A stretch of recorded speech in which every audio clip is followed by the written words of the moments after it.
Okay, so I would like to talk to you today about some of the things that happened today that really kind of got into my mind. Okay, now, I've been driving DoorDash for about 2 years now. And as I went to go drive DoorDash, one of the things was about I was faced with just the fact of there are no options at this point. Maybe because there's a lot of factors. Some people say that you're faced with some things like example the saturation. There's too many people here who come from different countries, and because of that, they have means of getting in here and doing stuff they're not supposed to. Therefore, they saturate the market so that you can't just get the simple orders or the big orders or anything like that. So that's unavailable. Or it could be just that the shops are like not having many things because for some reason people are like just dealing with the rent money and dealing with they having bills to pay, so they don't have any peripherals. Could be another thing where they raise the prices so much that people just can't afford to have the chocolate munchies in the middle of the night like they used to. I remember before when I first started, there was one time I was like one area, right? One area like in I was in like Queens, and I had to drive from Queens to like Brooklyn, right, to deliver some munchies. And I was like, I cannot believe that somebody would actually pay this much to make me drive like 5 or 6 miles to Brooklyn to give them some cookies. That was back in the day when DoorDash would ask you, "Do you have your hot bag? You have enough fuel for your car? Is your phone fully charged?" They would ask those questions before you started dashing. And because of that, you'd actually have like a little checklist before you actually started driving. Now they didn't do that. Now it's like schedule. It's just before you can do anything, it asks you to schedule. And so my plight for today. Let me just tell you my plight real quick. I went out to drive tonight. Today's Friday. February 9th, 2024. And as I went out to go drive today, it was like had the anticipation because I had to schedule this on Wednesday. Okay, today's Friday.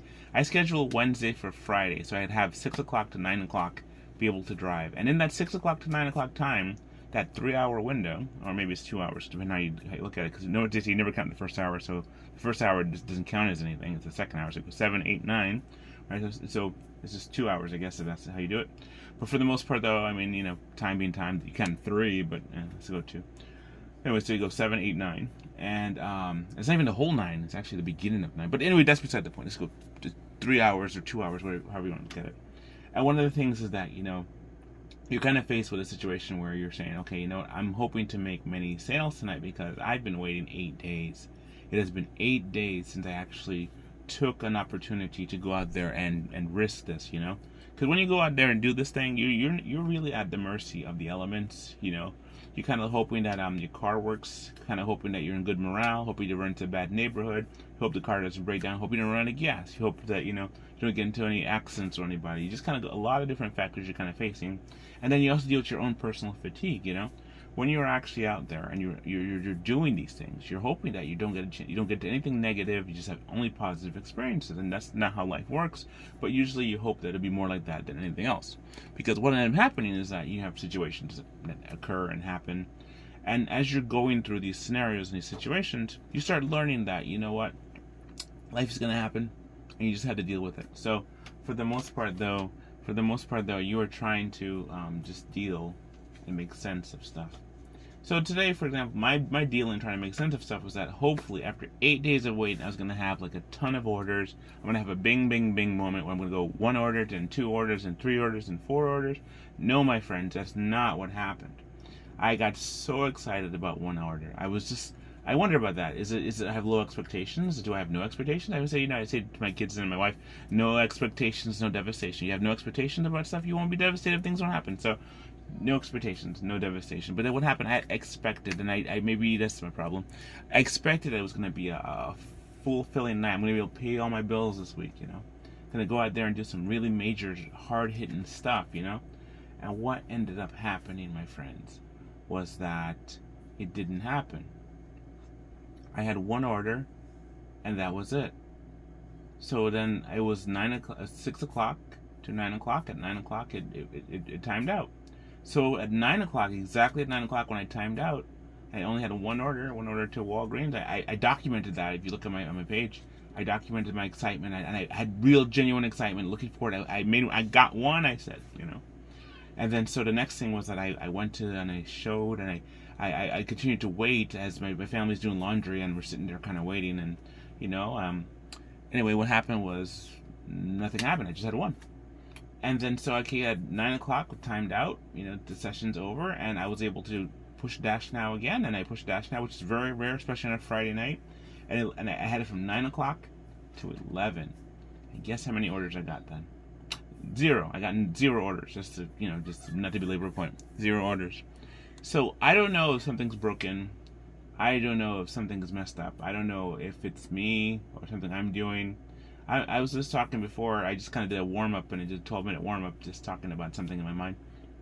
And I said to myself, maybe I'm supposed to do something more, than just serve food or deliver food. Or I'm rejoicing in the work that I have. I talked to somebody today, one of my friends, and I was telling them about how my mom was a professor, and then when she came to America, her degree didn't transfer. She just was so content just serving tables and being a lunch lady, And then my dad, when he had a situation when he came over here, he went from one thing to another. He became greater when he came here, and his stuff really helped out, and we really benefited from that, in terms of our family and everybody's family and stuff like that, because he became better. My mom became lesser, and he became greater, and it just was weird how that just happened. But in a situation where I'm not just saying that they became later, but their work that they did became different, So when you look at that, I say to myself, maybe my work is supposed to be something different and bigger too. I was on the path I was mentioned before of going from paleontology to herpetology, which is study of lizards and reptiles and amphibians, then to veterinary medicine and thinking that we have a vet doctor, to being getting to people medicine, which I never completed my people medicine part. I actually just went and did. I went into ministry. I was going to become a medical doctor, medical missionary doctor, and I didn't go that way, because I just went the whole street preacher way and thought that was more noble. But I got a chance to actually do a medical trip in Haiti back in 2009, and that was wonderful. It was a wonderful experience for me. I learned a lot. I saw people. I was able to help them and be like a doctor for many.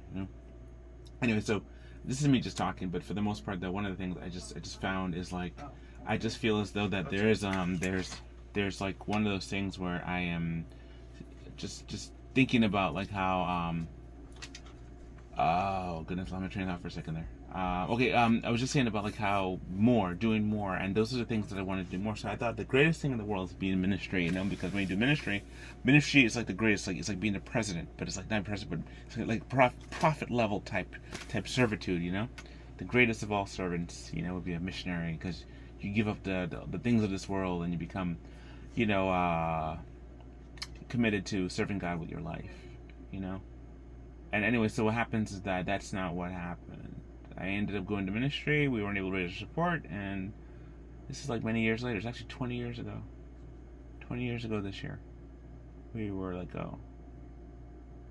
And 20 years ago, we really, because we kind of I thought of all the stuff I could have done, but then I chose to do this. And every choice has a consequence, good or bad, and you learn stuff, and then so I had to learn a whole new different way to walk, because it wasn't going to be in ministry that way anymore. It wasn't going to be through support, raising, and having a mission board behind you. It was going to be a different kind of thing where you're just going to go ahead and have to do it from a different point of view and relearn life. But now you're older, It was 20 years ago. So now it's okay, so now we're faced with, now we're in a different world, and what is more, I meet all these people every day, and one thing I like about the art that we do is, and I really you have to like the stuff that you do. One thing I like about my art is that you get a chance to you can make it. I could talk to anybody, I can make anybody anything, except politicians. I don't want to make politicians, I make good things. But for the most part, though, when you make stuff, you get a chance to actually just go out there and give it to a person, or have a person's reaction. It's just really wonderful. Right now I'm sitting in the kitchen with all my art around me, and it's just just not as around me, just art that's in the process of being finished and prototyped and worked on and perfected and cleaned up, and those that got messed up. And just kind of just my own art studio of my own art stuff, and my family could do it. I taught my kids how to do it, my wife how to do it. So all of us as a family, we all have our different art things. So each different portion of the house is dedicated to different parts of art, the kitchen has all my sculptures and stuff in it, and then the hallway has our art pieces, and the kids have a gallery. So we have our own gallery in the house. that we have in our room. We have our gallery. The kids have their Legos and Lego sets. My son has his stuff that he works on, and I wish and I pray to God that we'll be able to, have our own place where we can do this greatness and do all of our great arts, and have like a place where we can really kind of embellish. But here we are right now, right? And here we are doing the very thing that we wish to do.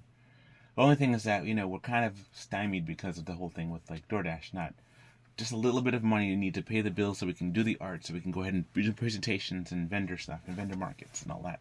And then line those things up and then go out there and present and show the world what we're able to go and do, But in the meantime, it's interim, it's the thing where, Lord, we went out all night and we went toiling and we got nothing, kind of thing. The fishermen who come back with no fish.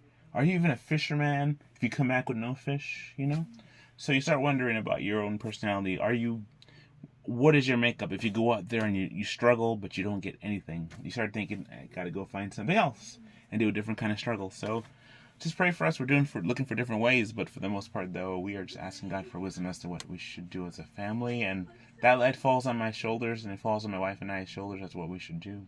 But we really like our art. But I'm thinking, what if there's something greater than this?